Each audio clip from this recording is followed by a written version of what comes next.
And once again this weekend, thousands will put their money where their mouth is in the 40-hour famine. Leading the charge will be World Vision Chief Executive Tim Costello. He joins us now from Sydney. Tim, good morning to you. Good morning, Michael. How many have we got involved this weekend? We've got over 300,000 young people. It's still the biggest youth event that happens in Australia, and pretty extraordinary that when events come and go with fads, 40 years on, this is still the biggest youth event. Is there a particular focus in terms of fundraising for this weekend's event?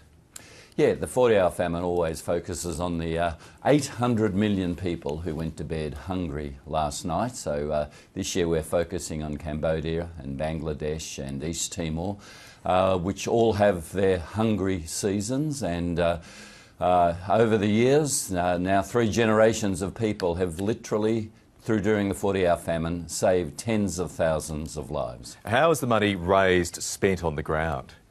So World Vision works in over 90 countries, and we are the biggest partner of the World Food Programme. We have 45,000 staff around the world, from East Timor to Bangladesh to Cambodia, where the 40-hour famine monies this year are going. And we know exactly, because we do development in the area, those areas that are particularly acutely affected by those hungry months. So it's through our staff and our programs that we make sure we address malnutrition and hunger. 40 years is quite a great achievement, Tim Costello, for any endeavour, any organisation. Do you still see levels of interest among school kids in particular in taking part in this famine as the years go on?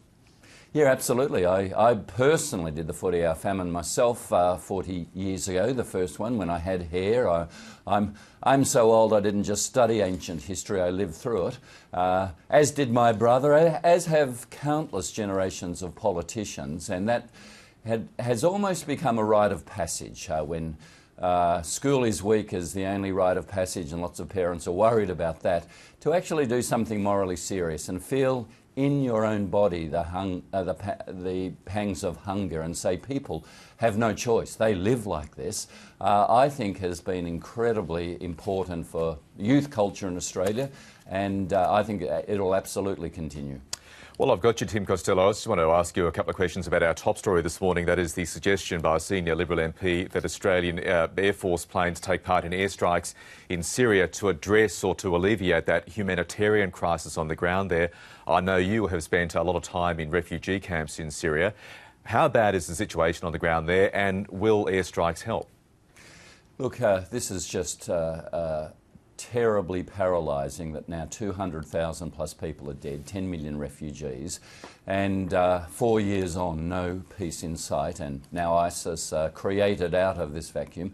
I personally believe weapons and bombing doesn't solve it. I think the great powers, being Iran and Russia backing President Assad, America, Saudi Arabia backing rebels, and in the end we ended up creating ISIS, having the illusion that through gun running and supplying weapons their side can win has just caused terrible humanitarian distress. We need to actually give up that illusion, stop supplying weapons, find a way to settle this issue and the humanitarian suffering. And we need to bomb with development, not just bombs that, as we've seen in 4 years, haven't solved this.